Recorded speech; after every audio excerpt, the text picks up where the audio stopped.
Olá pessoal! Nesse episódio de Veículos e Histórias, conheceremos como era a mecânica do mais famoso navio da história, o RMS Titanic, ou Titanic como é pronunciado em português.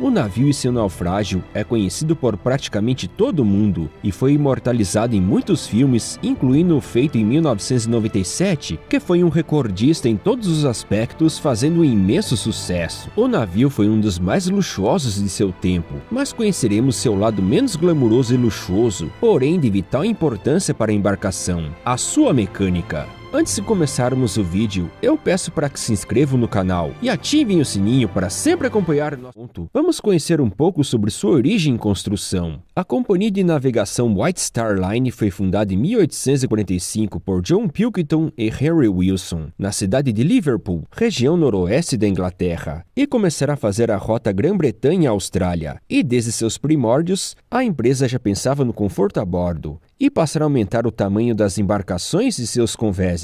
No entanto, a companhia sofreu de graves problemas financeiros na década de 60 do século XIX e entrou em falência. A massa falida seria comprada pelo executivo Thomas Smay, que já tinha experiência no ramo, e conseguiu reerguer a companhia, mas continuou preservando o mesmo nome. Logo, a White Star começou a renovar a frota de navios, trocando os antigos movidos a vela pelas modernas embarcações com propulsores a vapor. E logo passaram a oferecer acomodações luxuosas de primeira classe, uma intermediária de segunda classe e a mais simples que era a classe econômica. A partir de 1871 começaram a fazer a rota Grã-Bretanha a Nova York, que era conhecida como a Rota Transatlântica, já que se tratava da travessia do Oceano Atlântico, e a White Star sempre encomendava os seus navios para a fabricante britânica Harland & Wolff. Nos anos 10 do século XX, a indústria de transporte marítimo era muito forte e era o principal meio de transporte intercontinental. A indústria aérea ainda estava em seus primórdios. Os aviões eram pequenos, frágeis e pouco confiáveis, e os dirigíveis eram muito lentos e levavam poucos passageiros. A White Star Line estava consolidada como uma importante empresa do ramo marítimo, transportando anualmente milhares de passageiros e toneladas de carga, e decidiram encomendar a Harland & Wolff um imenso navio com requintes de alto luxo para a primeira classe, que foi finalizado em 1911 e foi batizado de RMS Olympic, sendo a maior e mais luxuosa embarcação do mundo em sua época, e foi um grande sucesso. No entanto, a White Star tinha encomendado mais um navio, que ficaria pronto no ano seguinte, o RMS Titanic, que no vídeo chamaremos de Titanic, já que todo mundo conhece ele por esse nome. Sendo que a sigla RMS significava Royal Mail Ship, ou navio do Correio Real, já que a embarcação era autorizada a levar cargas e encomendas da Royal Mail, a empresa britânica de serviço postal. As conversas sobre os novos navios se iniciaram em 1907, e o design foi feito por William James Peary, o primeiro Visconde Peary, e a construção da embarcação se iniciou em 1908 no estaleiro da Harland & Wolff em Belfast, na Irlanda do Norte, e somente em 2 de abril de 1912 é que o navio ficou pronto. Assim como o Olympic, o Titanic era igualmente grande e luxuoso, e tinha exatamente as mesmas dimensões do primeiro navio, tendo 269,1 metros de comprimento, o que dá quase 9 tritrens enfileirados, 28,2 metros de largura e 53,3 metros de altura da quilha até o topo da chaminé, e pesava 52.310 toneladas, o equivalente a quase 84 basculantes de mineração de grande porte carregados. A tripulação do navio era composta por 874 funcionários. Na primeira classe, as acomodações eram semelhantes a um hotel 5 estrelas, tendo cabines em estilo imperial e elementos decorativos que remetiam à Renascença. E tinha piscina de água salgada, ginásio poliesportivo, sauna e até câmaras de bronzeamento artificial. Ainda na segunda classe tinha um certo grau de luxo, com excelentes acomodações. Já na terceira classe, a famosa econômica é que possuía acomodações bem mais modestas, mas ainda assim eram considerados bem melhores do que as classes econômicas e outros navios. O Titanic também tinha 6 porões de carga, podendo transportar milhares de toneladas, e para movimentar tamanha massa de ferro,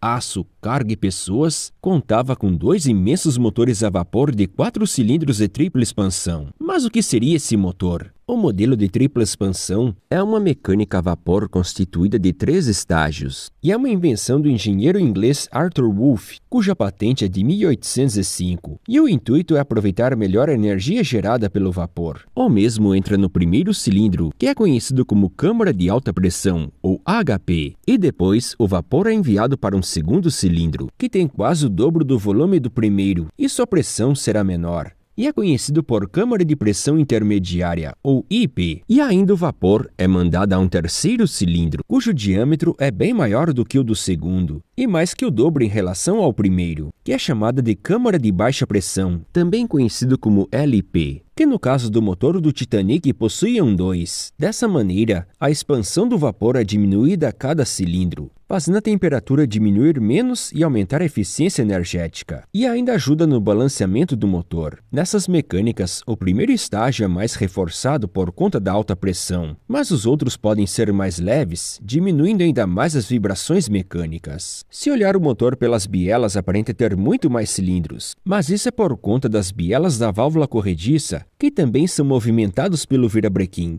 Os motores a vapor do Titanic eram chamados invertidos, pelo fato dos pistões ficarem em cima do virabrequim, já que na época, a grande maioria dos motores a vapor eram virados de lado, como é o caso das locomotivas. Cada motor do Titanic pesava 1.000 toneladas e tinha 9,14 metros de altura e 19,20 de comprimento. Cada pistão de alta pressão tinha 1,37 m de diâmetro. Os de média pressão tinham 2,13 e os de baixa tinham 2,46. E o deslocamento de todos era de 1,90 m. É evidente que tudo isso dá litragens colossais. Cada pistão de alta pressão tem 2.815,3 litros. Os de média têm 6.812,2 litros. E os de baixa pressão, 9.083,9 litros. No caso, cada motor do Titanic tinha 4 cilindros, com um cilindro de alta pressão, um de média e 2 de baixa, dando 4 cilindros com litragem total de 27.795,3 litros. E se juntarmos os dois motores, dará 55.590,6 litros, que desenvolviam a potência combinada de 30.000 cavalos a apenas 75 RPM. Numa estimativa de torque, os dois motores desenvolvem 290.437,2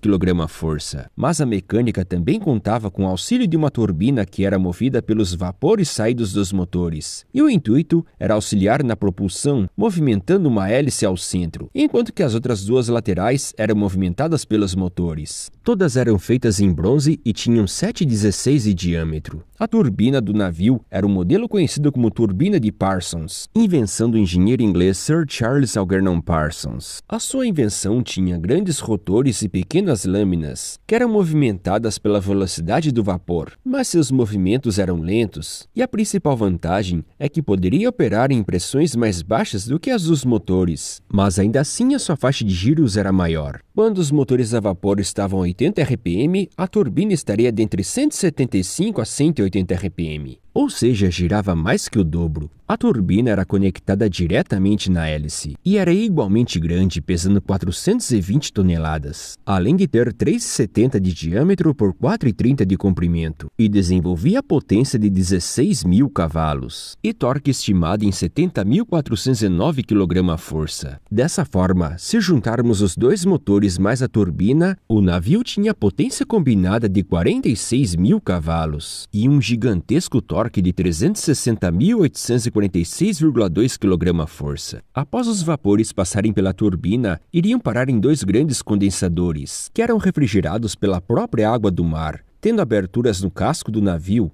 e circulavam de um lado para o outro. As câmaras condensadoras resfriavam vapor e fazia voltar ao estágio líquido, e a água era usada para refrigerar componentes mecânicos. Como se tratava de motores a vapor, apesar de possuírem pistões, não havia combustão, mas sim propulsão movimentada pela ação dos vapores. Por isso que essas mecânicas são consideradas de combustão externa, já que esse estágio ocorria nas caldeiras, que no Titanic tinham 29, e todas eram do tipo escocesa, sendo que cada uma tinha 4,80 de largura por 6,10 de comprimento e capacidade para 48,5 toneladas de água. Já o peso total era de 91,5 toneladas, que eram alimentadas a carvão 24 horas por dia por 179 homens Eles costumavam trabalhar por 4 horas e descansar outras 8, já que o calor das caldeiras era intenso e eles eram apelidados de Black Gang, ou turma preta em inglês, pois se sujavam muito de carvão e ficavam pretos durante o trabalho. O serviço era braçal e muito cansativo, usando carrinhos de mão e pás. O carvão era estocado em cada uma das 6 salas e caldeiras, sendo que cada uma tinha 5, com exceção da primeira fileira que tinha 4 por conta do formato afinalado da frente do navio, conhecido como proa. A capacidade máxima de carvão era de 6.611 toneladas. A função das caldeiras era de aquecer a água a ponto de criar vapores para alimentar os motores. A água é aquecida por diversos tubos, cuja fonte de calor é proveniente do forno a carvão. A fumaça do forno corre pelos tubos e rumam para a chaminé. Já o vapor da água é repassado em outros tubos que vão direto aos motores. As chaminés das caldeiras se unificavam em uma só e eram agrupados de 10 em 10, e formavam um aspecto que lembrava uma aranha. E curiosamente, a fumaça das caldeiras saía somente em 3 chaminés, sendo que a quarta era mais usada para fins estéticos, mas também tinha sua utilidade, fazendo exaustão de outras fumaças e vapores, como na sala de fumantes, cozinha, sauna e vapores que poderiam ser dos motores e da turbina. Cada chaminé tinha 18,90 metros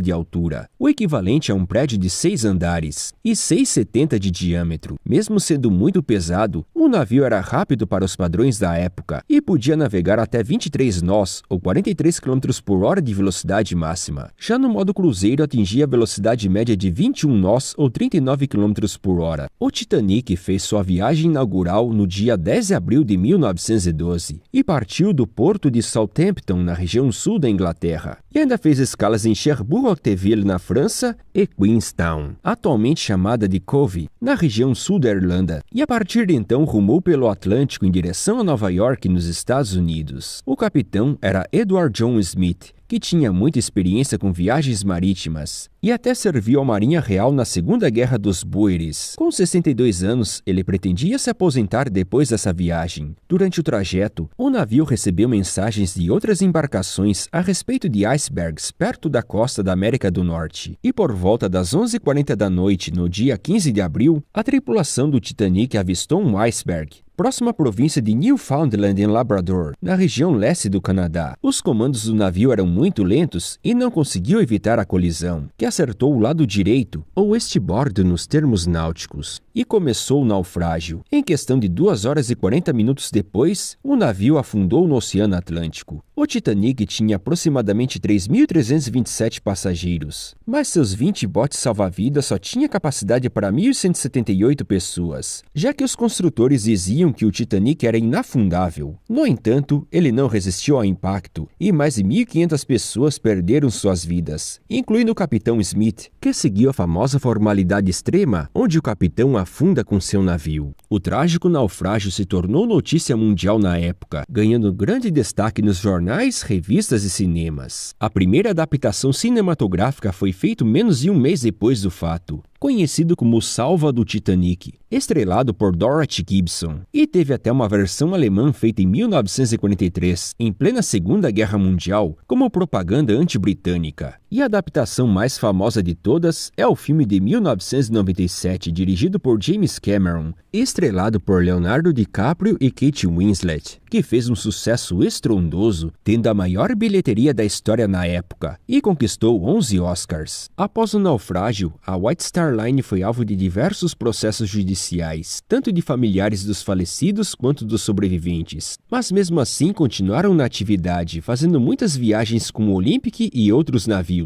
Em 1914 receberiam mais uma encomenda feita a Harland Wolff, e foi batizado de RMS Britannic, que tinha as mesmas dimensões dos outros navios. Porém, se iniciou a Primeira Guerra Mundial e acabou sendo convertido em um navio hospital, e foi renomeado de HMHS Britannic. E no dia 21 de novembro de 1916, o Britannic acertou uma mina naval, colocada pelo Império Alemão próximo à ilha de Kea, na Grécia, vitimando 30 pessoas, porém 1.036 sobreviveram ao naufrágio. A White Star Line seria comprada em 1934 pela Cunard Line, e no dia 12 de abril de 1935, quase 23 anos depois do naufrágio do Titanic, o Olympic seria aposentado e depois foi sucateado. Os destroços do Titanic foram encontrados em 1985, a aproximadamente 4.000 metros de profundidade, e boa parte da embarcação ainda resiste à ação corrosiva da água salgada, inclusive seus motores. E então, pessoal,